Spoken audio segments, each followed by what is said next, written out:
Hello everyone, welcome to my channel.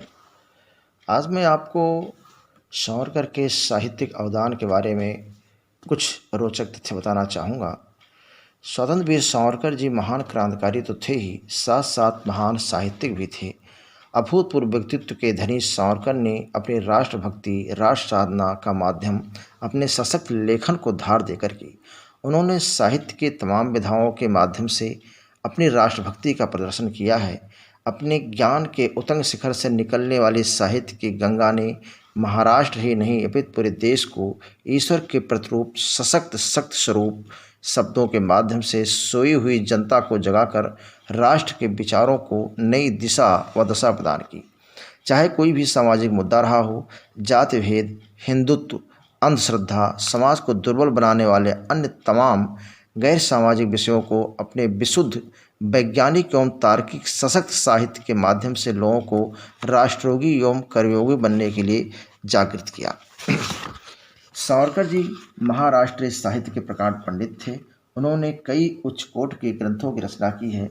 उन्होंने लिखा है, साहित्यकार को अपने राष्ट्र की हर प्रकार से उन्नत करनी चाहिए, उच्च विचारों की व्याख्या समाज के सम्मुख करनी चाहिए तथा ऐसे साहित्य की रचना करनी चाहिए जो राष्ट्र के चौमुखी उन्नयन में योगदान दे। वीर सावरकर जी आयु के 11वें वर्ष से 70 वर्ष लांघने तक विभिन्न विषयों पर लिखते रहे। अध्ययन की सुविधा के लिए उनके साहित्य को हम 5 खंडों में विभाजित कर सकते हैं। नंबर 1, बचपन में साहित्यिक रचनाशीलता का प्रस्फुटन। नंबर 2, इंग्लैंड में किए गए साहित्यिक अवदान। नंबर 3, अंडमान में की गई साहित्यिक साधना।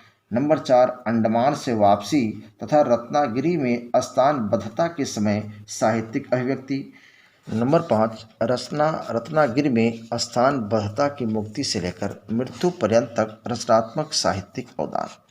इस प्रकार इनके साहित्य अवदान को हम 5 खंडों में अध्ययन की सुविधा को ध्यान में रखते हुए विभाजित करते हैं। वैसे अगर हम इनके मौलिक ग्रंथों की बात करें, वीर सावरकर द्वारा जो रचित मौलिक ग्रंथ हैं उसमें सावरकर समग्र। नंबर 2, 1857 का स्वतंत्रता समर। नंबर 3, मेरा आजीवन कारावास। नंबर 4, काला पानी उपन्यास। नंबर 5, माझी जन्मठिए। नंबर 6, सिखों का इतिहास।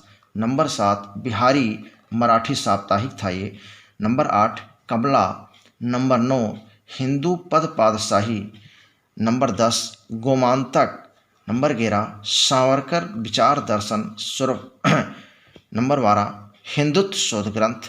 13, जोसेफ मेजनी आत्मकथा और राजनीति। 14, आत्मचरित्र। नंबर 15, हिंदुत्व का गौरव। नंबर 16, अंडमान की खोज। 17, मोपलों का विद्रोह। 18, संन्यस्त खड़ग। 19, बोधि वृक्ष। 20, उत्तर क्रिया। 21, क्रांति का नाद।